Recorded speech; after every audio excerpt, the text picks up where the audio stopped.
దీపం కొందరిదా, అడవిని సైతం వెలుగు కదా.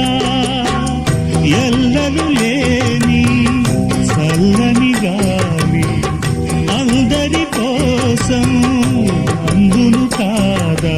ప్రతి మదిని లేపే ప్రభాతరాగం పదే పదే చూపే ప్రధాన మార్గం.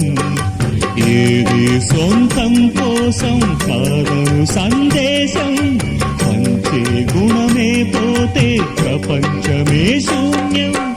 ఇది తెలియని మనుగడ కథ, దిశ నెరుగని గమనము కథ, సరళి రాధ తనే వసంతం.